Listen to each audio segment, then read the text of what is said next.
Hello everyone, welcome back to my channel. So guys, मैं लेकर आ गई हूँ आप लोगों के लिए पोलाइट लव का 6th एपिसोड, जो काफ़ी ज़्यादा इंटरेस्टिंग होने वाला है देखने में। अगर अभी तक आपने इसके पिछले एपिसोड्स नहीं देखे हैं तो लिंक डिस्क्रिप्शन में दिया गया है, आप जाके वहाँ देख सकते हैं, नहीं तो आपको आगे की स्टोरी बिल्कुल भी समझ में नहीं आएगी। हमने पिछले एपिसोड में देखा था कि सुमनी सुईबई को उसी के घर से निकाल देती है और वो सारा सामान उसका फेंक देती है। सुईबई सारा सामान समेट कहीं जा ही रही होती है, वैसे ही उसकी फ्रेंड को इतना गुस्सा आता है। टिन उसे कहती है अपना मुंह खोलो, और गुस्से में आकर उसके मुंह में पूरा स्कार्फ डाल देती है और सुईबई को अपने साथ वहां से लेके चली जाती है। ये सब देख के सुमनी काफी ज्यादा इरिटेट हो जाती है और बड़े चिड़चिड़ाने लगती है। वो दोनों बाहर आते ही आपस में बात करने लगते हैं। टिन उसे पूछती है अब तुम क्या करोगी, तुम कहाँ जाओगी, और उसे ऑफर देती है चलो मैं तुम्हारी कुछ हेल्प कर देती हूँ, तुम मेरे घर चलो। सुईबई उसे हेल्प नहीं लेती और कहती है कि ये सब कहने के लिए थैंक यू सो मच, अगर हेल्प की जरूरत होगी तो मैं तुमसे मांग लूंगी। देन टिन कहती है कुछ भी हो, तुम उस हेल्प के लिए बिल्कुल भी हिचकिचाना नहीं, मैं तुम्हारे साथ हमेशा रहूंगी। देन सुईबई कहती है थैंक यू सो मच, मुझे अभी हेल्प की जरूरत नहीं है, मैं खुद ही सब कुछ मैनेज कर लूंगी। इसके बाद हम देखते हैं कि सुईबई अपना सारा सामान लेके ऑफिस में आ जाती है। देन काफी ज्यादा रात हो जाती है और वो घर जा ही नहीं होती। तभी उसकी आंटी आती है और उसे कहती है इतनी रात हो गई है, तुम घर क्यों नहीं जा रही हो, अभी तक इतना क्या काम करना, जाओ तुम घर जाओ। जब आंटी लून उसका सामान देखती है यहाँ पे, देन उसे पूछती है कुछ हुआ है, बताओ क्या हुआ है। देन सुईबई कुछ बताती नहीं है, पहले तो कहती है कुछ नहीं हुआ, सब ठीक है। आंटी यून अपने आप ही समझ जाती है और उसे कहती है सुमनी और उसकी मॉम ने कुछ किया है। देन सुईबई कुछ कह नहीं पाती और कहती है ये लोग कितने मतलबी और सेल्फिश है कि तुम्हें हमेशा कुछ ना कुछ कहते रहते हैं, तुम्हें परेशान करते रहते हैं, अभी मैं उनसे बात करके आती हूँ इस बारे में। देन सुईबई उसका हाथ पकड़ लेती है और कहती है नहीं आंटी, आप ऐसा कुछ नहीं करेंगी, ऐसी कोई बात नहीं है। कहती है कि आपको तो पता है लू के बर्थडे पार्टी में क्या हुआ था।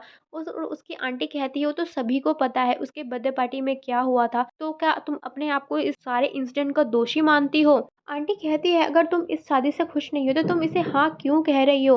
देन सुईबई सब कुछ बताने लगती है कि किस तरह उसकी फादर की कंपनी डूब रही थी, जिसके चलते उसके बॉस ने ये उससे शादी करने के लिए ऑफर किया था, इसलिए मैं हेल्प कर रही हूँ। और उसे बताती है कि इसी चलते पहले उनकी बेटी के लिए रिश्ता आया था, जिसने उसने सुमनी ने ठुकरा दिया था और मुझसे एक्सेप्ट करवाया था पैसों के खातिर, इसलिए मुझे उनके खातिर ये एक्सेप्ट करना पड़ा। और वो परफ्यूम बारकोड जो आपका था उसके मुझे ब्लैकमेल किया गया था कि अगर मैं एक्सेप्ट नहीं करूंगी तो वो बेच दिया जाएगा। सारी बातें सुनकर आंटी यून काफी ज्यादा गुस्सा हो जाती है और उसकी स्टेप मॉम को काफी ज्यादा खरी खोटी सुनाती है कि ये लोग कितने गिरे हुए हैं कि किसी की जिंदगी के साथ पैसों के खातिर ये कैसे खेल सकते हैं, ये बिल्कुल सेल्फिश इंसान है सारे के सारे। उसके बाद उसकी आंटी सुईबई को काफी ज्यादा गुस्से से बोलने लगी तुम क्या पागल लड़की हो, एक परफ्यूम बॉक्स के चक्कर में तुमने अपनी जिंदगी बर्बाद करने के लिए हाँ कर दी शादी के लिए। तो उसे प्यार से समझाने लगती है। देन आंटी यूनू से कहती है कि लू तुमसे अच्छे से बिहेव करता है कि नहीं, सच्ची बताना। देन सुईबई कहती है हाँ आंटी वो अच्छे से बिहेव करता है। उसके बाद आंटी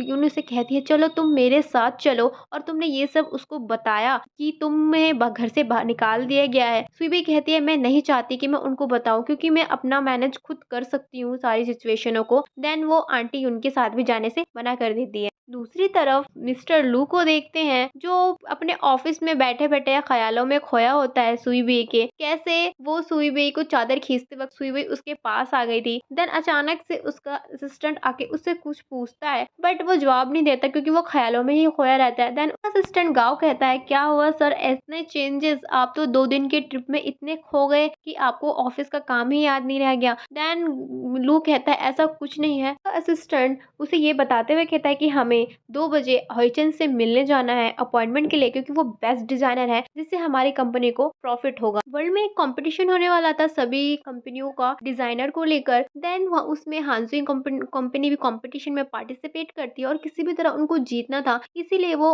अपने डिजाइनर और मॉडल को रेडी कर रहे थे। देन तभी वहाँ मिस्टर लू का असिस्टेंट आता है और सुमनी को नहीं उसके सीनियर को जूही को बुलाकर उससे बातचीत करने लगता है। देन तभी वहां से आकर सभी पूछ पूछते हैं ऐसा क्या हुआ आपके साथ, क्या बातचीत की। देन जुई कहती है कि वो मुझे किसी एशियन डिजाइनर के साथ कॉपरेशन के लिए काम करवाना चाहते हैं और उनकी कुछ ड्रेसेस कलेक्ट करके कुछ पिक्चर्स फ्रंट मैगजीन पर छपवाना चाहते हैं। सिर्फ मुझसे ही बोला, किसी और से नहीं। काफी ज्यादा एटीट्यूड में होती है। ये सब सुनकर सुमनी को काफी ज्यादा गुस्सा हो जाता है और उसे कहती है बंद करो ये इतना शो ऑफ करना। देन तभी वहाँ जुई आके कहती है ओहो तुम्हें बड़ा गुस्सा आ रहा है क्योंकि तुम्हें चूज नहीं किया एशियन ड्रामे की मैगजीन के लिए। देन उसे कहती है अपना मुंह बंद करो और यहाँ से जाओ। तभी काफी ज्यादा सुमनी को प्रवोक करती रहती है और तभी कहती है कि ओ अब तो तुम्हारे वो ब्रदर इन लॉ हो, तुम तो सिफारिश कर ही सकती हो अपने मॉडलिंग करियर को हाई करने के लिए। तो उसे इतना गुस्सा आता है सुमनी को और कहती है कि अपने काम से काम रखो, मुझे किसी की सिफारिश की कोई जरूरत नहीं है, मैं जो भी हूँ अपने बलबूते पे हूँ, तुम्हारी कोई भी बात सुनने के लिए मेरे पास टाइम नहीं है। तो ये बातों में दोनों के बीच इतना झगड़ा बढ़ जाता है कि